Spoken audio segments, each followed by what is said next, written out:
Hey guys, it's Sarah with AmericanTrucks.com, and today we have a review and install of the Range Active or Dynamic Fuel Management Disabler in red, fitting your 07 and newer Chevy Silverado 1500. It does exclude the 19 and newer 6.2 liter models. This is for the Silverado owner who wants to disable their factory active fuel management system and wants a module with a simple plug-and-play install. This module ensures uninterrupted power delivery by disabling your factory active fuel management system, also called cylinder deactivation. If you're not familiar with what this is, Chevy has it on your truck factory. It disables half of your cylinders during light driving conditions in order to improve fuel economy. Now, while it's nice to save some dollars at the pump, not everyone wants this factory system robbing power.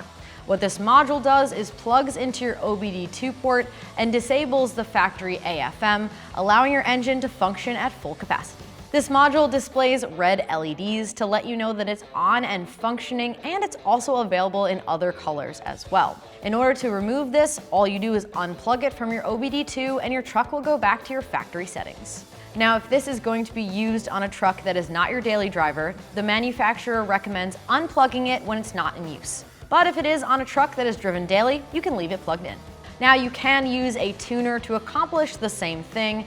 However, this does not rewrite your ECU. So going back to factory is as simple as unplugging it, and this is a much more budget-friendly option than a full tune will be.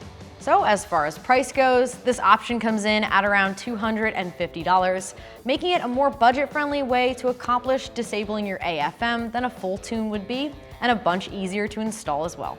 And speaking of install, I'm giving this one a very easy 1 out of 3 wrenches on the difficulty meter. It features a simple plug and play install with no tools required and can be done in minutes. So with that said, let's check out that install.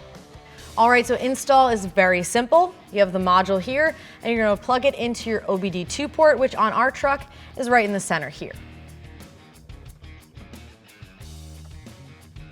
Line it up and plug it in. You should see it flash red once it's plugged in. All right, so that is gonna do it for our review and install. And remember, for all things Silverado, keep it at AmericanTrucks.com.